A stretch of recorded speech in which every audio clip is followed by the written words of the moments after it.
Thank you very much Javed साहब, आपकी बात को सुनकर बड़े महसूस हुए हम लोग। महसूस, do you understand? We enjoy. Okay, अब थोड़ा सा लॉजिकली उसको हम लोग दरअसल हम लोगों ने कल गुजारिश की थी मुफ्ती साहब से भी, जावेद साहब से भी, कि हिंदुस्तानी जबान आम फहम सबको समझ में आ जाए और जहां कहीं आप मुश्किल शब्द इस्तेमाल करें वहां बताते भी चलें। Thank you. तो सबसे पहले हमारे रिस्पेक्टेड जावेद साहब ने हवाला दिया कि खुदा फानी है। कितने मजहब आगे चले गए, किसी ने जुपिटर को खुदा माना, किसी ने किसी को माना। मैं कहता हूं जिसने कॉन्टिंजेंट चीज को खुदा माना, गलत माना, वो खुदा ही नहीं, वो खुदा ही नहीं है।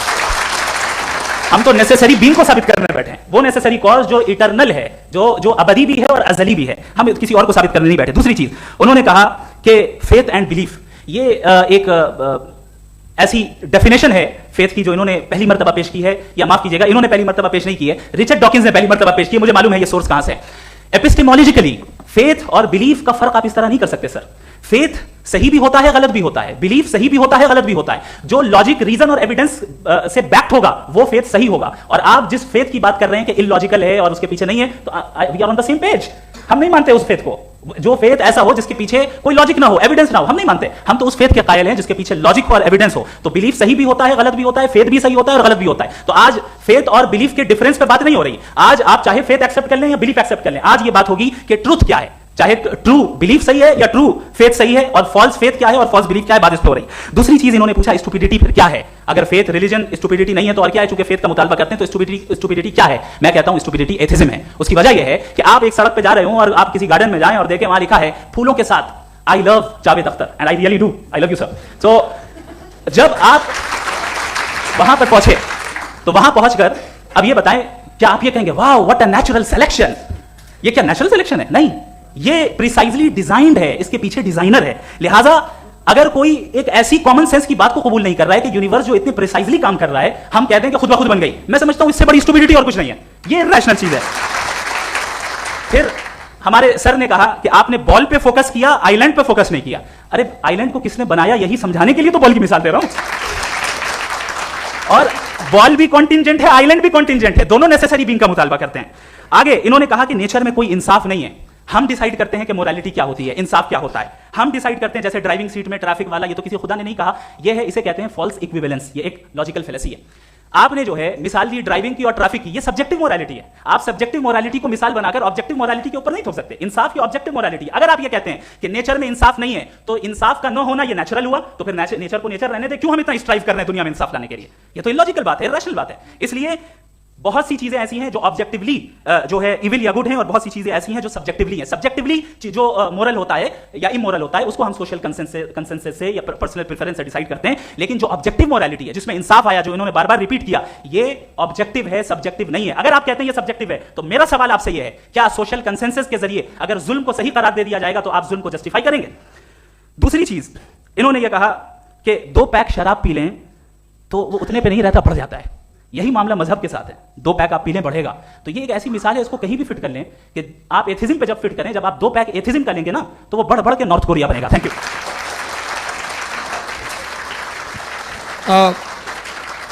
फर्स्ट राउंड के रिबटल के लिए मैं जावेद साहब को इनवाइट कर रहा हूं। आपके पास 7 मिनट का वक्त है, रीसेट कर दीजिएगा प्लीज। मुझे इस बात की खुशी है कि मुफ्ती साहब ने भी मान लिया कि नेचर में कोई इंसाफ नहीं है। तो कोई भी चीज़ जो इंसान ने नहीं बनाई हो उसमें इंसाफ नहीं होता है। एक बात मैं आपसे अर्ज करूँ, जरा पता लगा लीजिएगा, ये जो आप बाग में जाते हैं बेहद खूबसूरत फूल देखते हैं ना, इनमें से कोई नेचुरल नहीं है। ये सारे फूल क्रॉस करके बनाए गए हैं। जो जंगल में फूल होते हैं निहायत मामूली होते हैं, ये फूल इंसानों ने बनाए हैं। जो आप बाग में देख के वाह वाह कहते हैं, ये इंसानों के बनाए हुए हैं। डिफरेंट फूलों को क्रॉस करके, डेवलप करके, फिर क्रॉस करके इस तरह से बनाए गए। नेचुरल फ्लावर नहीं। किसी जंगल वीरान में जाके आप गुलाब के फूल नहीं देखेंगे। ये सब बनाए हुए इंसान ने, बहुत से काम इंसान ने किए हैं। बाकी है कि आपने मेरी एक बात का जवाब नहीं दिया, जिससे मुझे शिकायत है कि फेथ क्या है और आप फेथ मांगते क्यों हैं मुझसे? आप तो लॉजिकल हैं, आपके पास तो सारे रैशनल हैं, आपके पास सारे सबूत हैं, तो आपको फेथ की डिमांड क्यों करते हैं कि भाई तुम सरेंडर कर दो और सवाल मत करो? कोई मजहब सारे सवाल करने की इजाजत नहीं देता है और मना करता है कि दादा सवाल ना करो, बह जाओगे तुम। आप क्यों रोकते हैं? हकीकत यह है कि इंसानी तारीख क्या है। इंसानी तारीख यह है कि दुनिया में 2 तरह के लोग हुए हैं।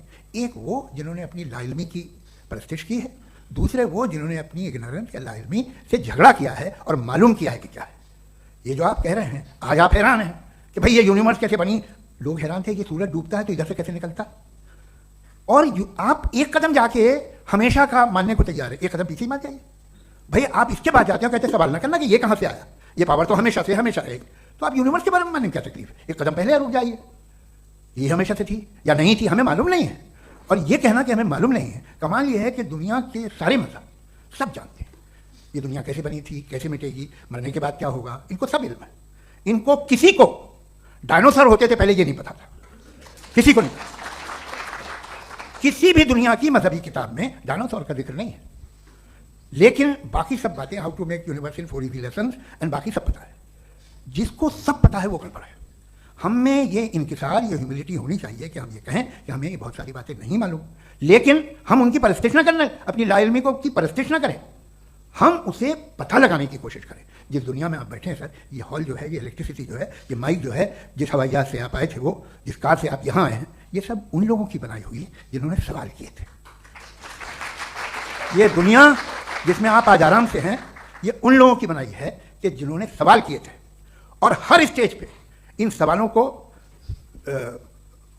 मकरूह कहा गया था, गलत कहा गया था। आप जरा तारीख पढ़िए, बड़ी दिलचस्प किताब है बर्ट्रैंड रसेल की, जिसमें उसने रिलीजन एंड साइंस कि कब से रिलीजन जो है साइंस के अगेंस्ट है। और हद तो यह है कि भाप के इंजन के खिलाफ थे, स्टीम इंजन के भी खिलाफ थे, और फतवे हुए उन पर, वेटिकन ने दिए। तो ये हमेशा, अभी जैसे ही ये राइट फिंगर आते हैं अमेरिका में पावर में, तो वो जो अपना ये क्या बोलते हैं उसे, सीड क्या बोलते हैं, सीड क्या जो, हाँ नहीं सीड जो होते हैं जी, नहीं भाई, वो जो ह्यूमन बॉडी के उस पर रिसर्च बंद हो जाती है, रिपब्लिकन नहीं करने देते। अरे भाई इतना डर क्या है तुम्हें? एक जमाने में बहुत नाराज थे ये सारे मजहबी लोग कि ये इंसान तो इंसान बनाने की कोशिश कर रहा है। आपको क्या तकलीफ भाई, बना ले तो बना ले दो, ये खौफ क्या है? और ये सब आज जो आप कह रहे हैं नामुमकिन है, ये कैसे हुआ? मुझे एक किस्सा याद आता है। जब मैं 6ठी क्लास में था तो मैं मैथमेटिक्स में बहुत वीक था, तो एक टीचर रख दिया गया, उसने 1 2 3 4 5 6 7 तो सिखा दिया मुझे। वो दिन मैं भूल नहीं सकता हूँ मुफ्ती साहब, जिस दिन उसने ये बताया कि 1/2 क्या होता है और 3/4 क्या होता है। मुझे ऐसा लगा कि मेरा सर बीच से फट जाएगा। ये आदमी कह रहा है कि जो दीवार के अंदर जाओ वॉक करते हुए। आज हंसता हूँ मैं इस बात पे। तो आज जो बातें आपके जहन से बिल्कुल परे हैं और आप हैरान होते हुए देख के, एक वक्त आएगा कि मामूली लगेंगे। और हुआ है, आपकी इंसानी तारीख ही है। इतनी जल्दी सारे फैसले आप मत कर लीजिए, थोड़ा ये ह्यूमिलिटी रखिए कि भाई ये हमें नहीं मालूम। ये कहने में क्या है, ये यूनिवर्स कहाँ तक फैली, ये कब से है और कब तक रहेगी, हमें नहीं मालूम। आपने फैसला कर लिया कब बनी, ये आपके हिसाब से कोई 14 बिलियन ईयर बनी जो समझा जाता है। उससे पहले हजारों करोड़ों अरबों साल तक खुदा बैठा क्या कर रहा था? खामोश बैठा था, ऐसे ही जमाइयाँ ले रहा था। फिर उसे आइडिया आया, यार एक काम करते हैं, वक्त अच्छा गुजर जाएगा, यूनिवर्स बनाते। वो तो हमेशा से है ना, मगर यूनिवर्स हमेशा से नहीं है, ये तो बनाई गई है। और उससे पहले क्या था, इनका क्या काम था? कैसी बात है, ये बड़ा आसान है। जो बात हमें आज धीरे धीरे पता चली है, बरसों 2000 और 2500 साल पहले आपको किसी ने बता दिया कि क्या था, आप मान गए, तो तब से वही मान रहे हैं जो 2500 साल पहले कहा गया था।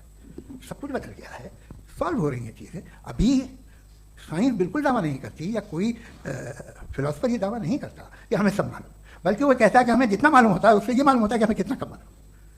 तो हम अपनी जहालत से लड़े, उसकी परस्तिश ना करें। जी थैंक यू सो मच।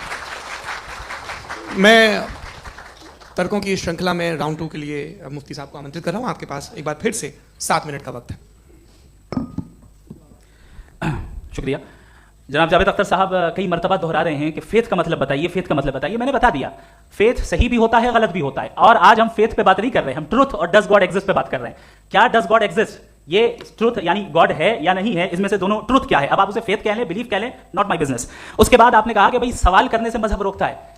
मैं कहता हूं जो रोकता है वो रोकता होगा, मैं नहीं रोकता, बल्कि सवाल करें, सवाल करना चाहिए। सवाल कर करके तो हम आगे बढ़ते हैं, तरक्की करते हैं, और इसीलिए मैं आज यहाँ पे आया हूँ। लेकिन सवाल सिर्फ खुदा से नहीं होगा, आपसे भी होगा। सवाल एथिज्म से भी होगा, सवाल सिर्फ मजहब से नहीं होगा, सबसे होगा।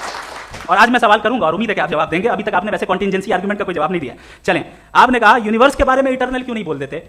ये चूंकि लॉजिकली पॉसिबल ही नहीं है कि यूनिवर्स इटर्नल हो। यूनिवर्स एक कॉन्टिंजेंट चीज है जो टाइम एंड स्पेस के पाबंद है, टाइम एंड स्पेस से बाउंड है। जो टाइम एंड स्पेस से बाउंड होगा वो कॉन्टिंजेंट होगा, जो कॉन्टिंजेंट होगा वो उसकी बिगिनिंग हुई होगी, जिसकी बिगिनिंग हुई होगी वो इटर्नल नहीं हो सकता। ये तो कॉमन सी बात है। आपने कहा कि किसी मजहबी किताब में डायनासोर का जिक्र नहीं है। अफसोस कि आज तक किसी मैथमेटिक्स की किताब में मुझे डायनासोर का जिक्र नहीं मिला। तो इसका मतलब मैथमेटिक्स की किताब बेकार है? नहीं, उसका वो टॉपिक नहीं है। रेवलेशन का और मजहबी किताबों का टॉपिक ये नहीं है कि आपको आके बताए साइकिल कैसे बनाते हैं, या आकर ये बताएं कि जो है डायनासोर कब था। वो तो मोरालिटी सिखाने आया है, गॉड के बारे में बताने आया, नॉन फिजिकल रियलिटी की हकीकत को सिखाने के लिए आया। रिलीजन साइंस को रोकता है? नहीं रोकता। अगर रोकता है तो गलत करता है। रिलीजन साइंटिज्म को रोकता है, जिसमें हमारे जावेद साहब मुब्तला है। साइंस और साइंटिज्म में फर्क है। साइंटिज्म यह है कि आप समझें कि साइंस और साइंटिफिक मेथोडोलॉजी ये नॉलेज को हासिल करने का वाहिद सोर्स ऑफ नॉलेज है। यह है साइंटिज्म। हम इसे रिजेक्ट करते हैं। हम साइंस को तो तरक्की करते हैं, भाई आप हमारी पूरी तारीख कर लें, पढ़ लें तो आपको पता चल जाएगा। बहरहाल ये अलग टॉपिक है। उसके बाद इन्होंने एक लफ्ज कहा, वेटिकन ने फतवा दिया। वेटिकन का फतवे से कोई ताल्लुक नहीं है, दोनों कॉन्ट्राडिक्टरी अल्फाज हैं। उसके बाद उन्होंने कहा कि भाई हमें नहीं मालूम। अगर नहीं मालूम तो क्लियरली कह देना कि नहीं मालूम है, इसमें क्या हर्ज है? तो वही तो मैं कह रहा हूं ना कि आप कह दें कि नहीं मालूम, लेकिन क्लेम क्यों कर रहे हैं कि गॉड एग्जिस्ट नहीं कर रहा है? आप कहते नहीं मालूम है, हो सकता है हो सकता ना हो, लेकिन आप क्लेम कर रहे हैं। The moment you say God does not exist, this is a claim, and now the burden of proof is upon you too, जैसे हमारे ऊपर है।